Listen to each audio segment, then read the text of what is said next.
মিজেলসের রোগীর সংখ্যা দিন দিন বাড়তেছে। এই হাসপাতালে আমাদের 3টা ওয়ার্ড আছে, 3টা ওয়ার্ডে অতিরিক্ত রোগী আছে মিজেলসের।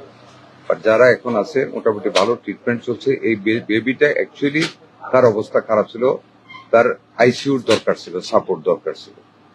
এই ইনফেকশাস ডিজিজের আইসিইউ অন্য কোনোখানে এই ধরনের পেশেন্ট নেয় না। আমাদের ডাক্তারদের কোনো গাফিলতি ছিল না। আর এখানে যে আইসিইউটা আছে ওয়ার্ল্ড হেলথ অর্গানাইজেশনে, it was built under a project. প্রজেক্টটা যখন বন্ধ হয়ে গেছে তখন আইসিইউ কার্যক্রমটাও বন্ধ হয়ে গেছে, যে কারণে এইখানের আইসিইউতে নেওয়া যায় না। অন্য কোনো আইসিইউতে এই ধরনের ইনফেকশাস ডিজিজের মিজেলসের রোগীর নর্মালি নেওয়া হয় না। তখন ডাক্তাররা বলছে যে আমাদের এখানে আইসিইউ নেই, অন্যত্র কোনো আইসিইউ পাওয়া যায় কিনা আমরাও চেষ্টা করতেছি, আপনারাও দেখেন। বাট বাচ্চাটার অবস্থা এত খারাপ ছিল, যার মানে ভেরি স্যাড টু সে যে পেশেন্টটা তখন মারা গেছে। এখানে আমাদের আসলে গাফিলতির কিছু ছিল না।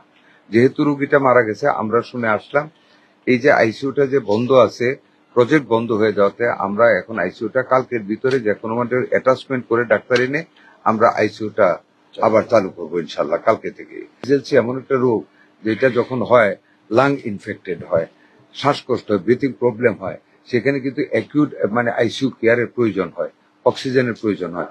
যেহেতু এইখানে কোনো আইসিইউ ইউনিটটা ছিল বাট এটা বন্ধ, প্রজেক্ট বন্ধ হয়ে যাওয়ার কারণে, it was not build by the government, এটা ছিল প্রজেক্টের হুর, এবং সেটা বন্ধ হয়ে যেতে এইটা বলতে পারেন আমাদের একটা গাফিলতি। আমরা তো মাত্র 27 দিন হলো আসলো, আমরা জানতামই না যেটা বলবো। 1.5 বছর আগে বন্ধ হয়ে গেছে, আজকে জানলাম, কালকের ভিতরে ইনশাল্লাহ চালু হবে। আমরা মিটিং হয়েছে, আমাদের সচিব সাহেব আসছেন, পিডি সাহেব আসছেন, এডিজি ডাইরেক্টর অ্যাডমিন আছে, ডাইরেক্টর অ্যাডমিন আছে।